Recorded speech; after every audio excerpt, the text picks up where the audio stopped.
Hey guys, hope you're doing fine. Everybody's okay. I'm out here doing some of the weed work and mowing the yard.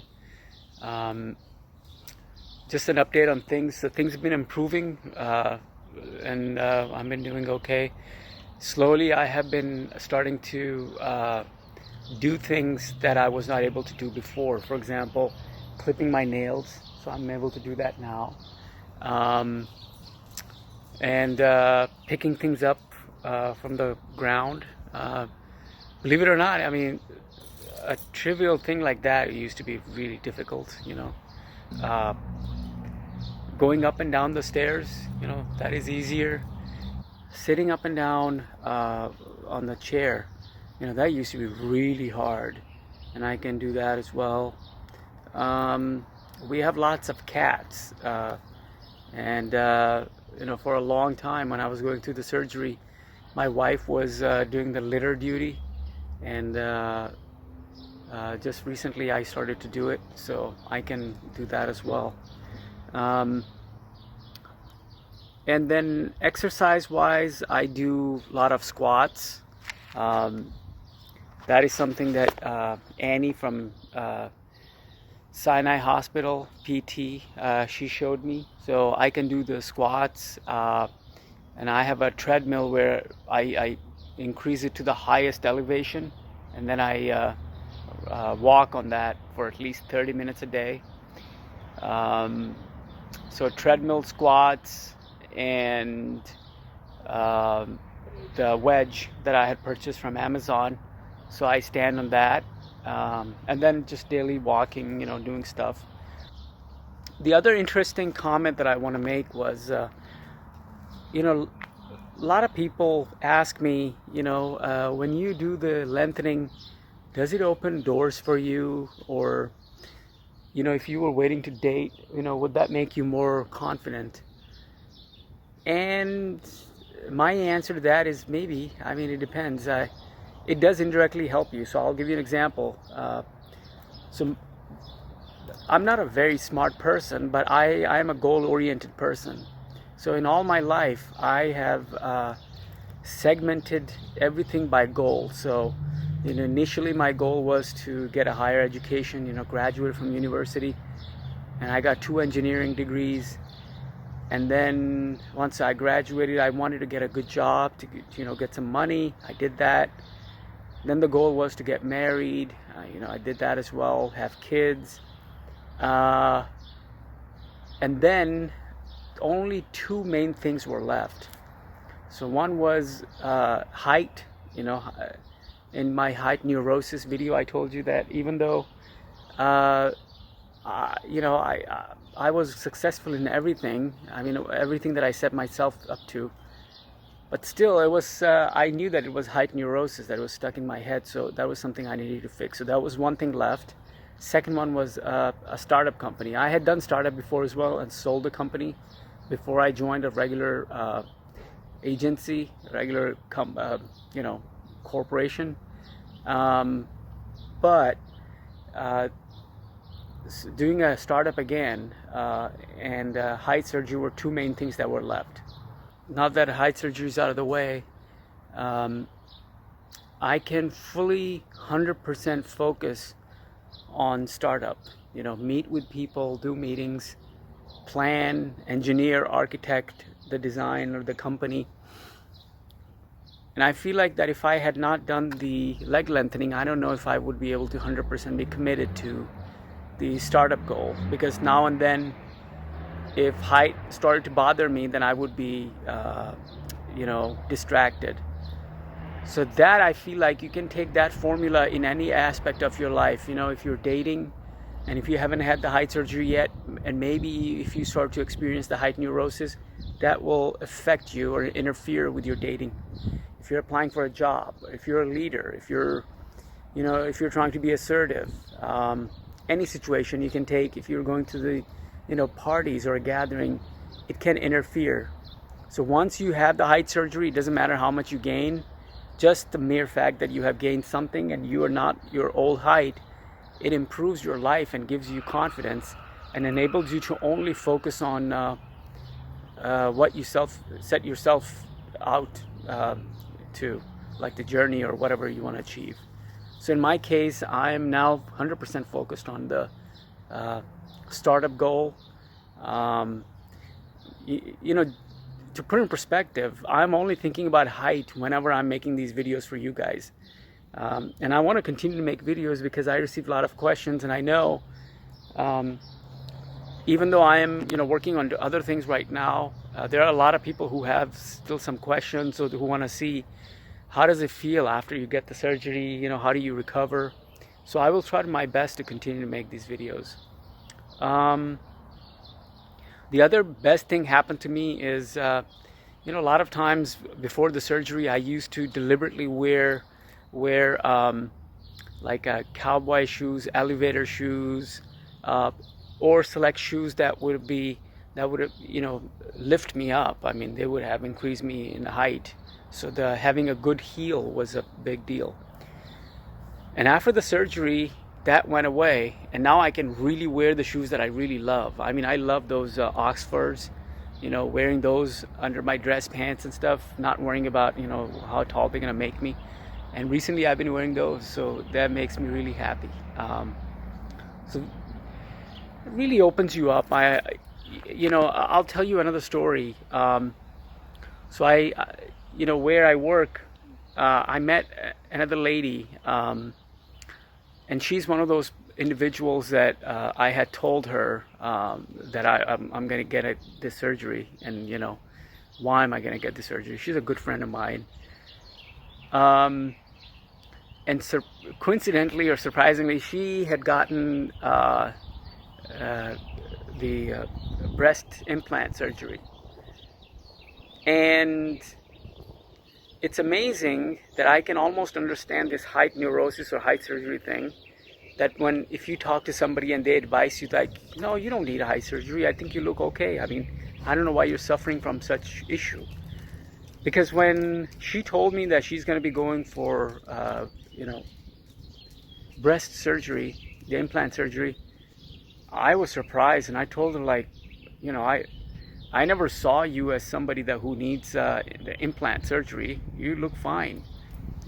And she laughed and just turned it on me that it's exactly like when I was saying that I need a height surgery, and she saw me as that I'm successful, have everything in my life.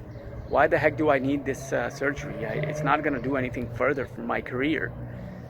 And I understood what she meant, and she had gone ahead and gotten the surgery, and you can tell she's much more happier. So to put in perspective, whatever she needed to get done to improve her mental situation, I had to get done this stuff to improve my mental situation. Has very less to do with the physical. Maybe if you're, I don't know, if you do have a specific goal, you want to be a basketball player, or there's a height requirement for some job, I understand that. But for me, just mere act of having the surgery made me so happy that it fixed the issue. It's just that one of those nagging things that I don't think about anymore. The other question that I received was, a lot of people are asking me, like, hey, I'm in my late 40s. One guy asked me, he was even 51 years old. So he asked me, is this for me? Should I even bother getting this surgery? Am I at risk of not healing properly? And I would actually make the case that anybody can have this surgery, because again, at my work, I know two other executives, and both of them are like a retirement age. They're over 70 years old, and one of them got hip surgery, and the other one got a knee surgery. And these are 70 plus people and guys. And if you have ever seen the knee surgery or hip surgery in the United States, that's almost sounds like my leg surgery, where I have a stride nail implanted in me. They had a metal or metallic hip or something like that inserted in them, or a fake knee. So it was a major operation. I mean, the guy came to work. I mean, he was, again, walker. He was stretching, going for PT, couldn't do things the way I do things. I mean, it was exactly like my issues. I mean, he couldn't bend, he couldn't pick up things. And slowly he regained, his mobility. It was fine. So if a 70-year-old guy can recover from a hip surgery or a knee surgery, so can we. I mean, sure, in our case, it's both legs, but we just have to make sure that we eat healthy, exercise, and have enough sleep, don't have enough stress. I don't see why not we can't do it. So I don't think there is an age limit. Maybe if there is something wrong with you, like if you're in a poor health and extreme diabetic, where you are at the risk of not healing properly, or you're an extreme smoker, maybe you need to first meet with doctors to make sure that you will heal. But other than that, I don't see any reason why not. The other question that I have received was about my upper body. Like, is my torso, looks smaller than my legs? Does it bother me? And the answer again is no. Because if you pay attention to ladies, I mean girls who wear high heels, if you see somebody wearing a 2-inch or 2-inch plus high heels, I have seen those as well at functions or other events. Do you know that if you take their pictures, of their upper body, standing with you, because they're wearing such a high heels, they will look taller, even in person, and they don't look weird. So leg surgery is exactly like wearing those high heels, except our heels are permanent because we're stretched. And as far as your femur is concerned, that the femur is longer than the tibias, it doesn't matter, because when I wear shorts, I don't even account for I need to buy shorts to wear this height or not. Just because we wear shorts the way we do, guys, it's very hard for you to discern where my tibia starts or where my femur ends, where are my hips, and so forth. So that's not an issue. If any of you are worried about that, I wouldn't worry about it. I mean, it's fine. Oh, the one more thing, the gait. I have noticed that my gait, there's two things that are affecting my gait: how much pain I am in, and second one is how much stretching I am doing, and how it's affecting me. So how bad or how good my gait is depends on how much pain or how much stretched I'm feeling that day. So it depends on day-to-day basis. I am continuing to going to zoos, again, to museums and stuff like that, walking as much as possible. This is the deck we built, me and my friends, we built last year. So these are the steps that I go up and down again, and then just use these as an exercise, and yeah. I don't know if you can tell by my videos or not. As soon as my surgery ended, I consolidated, or I'm consolidating right now. Just having that burden or issue lifted from your head, that you don't have to worry about something anymore, like in my case, height, it opened me up for doing a lot of other things. And it's kind of like if you're obese or if you're fat, every day you think about it. You want to lose weight, and you constantly think about it, and it makes you depressed.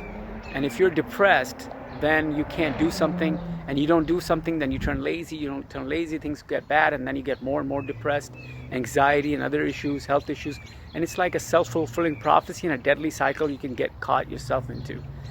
And I feel like leg lengthening for me is the same way. I'm not doing something, I'm depressed, then I think about height, I further get anxiety and depressed, then I don't want to do anything, and life is on hold, and I keep thinking about height more and more.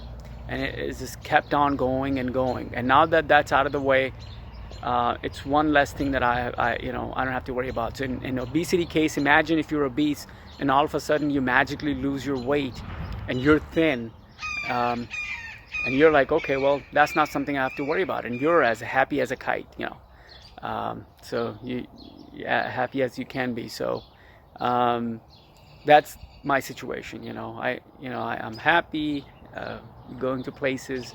So if any of you are still on the fence and thinking about it, I highly recommend it. There's nothing, so far there's no side effects other than the general recovery.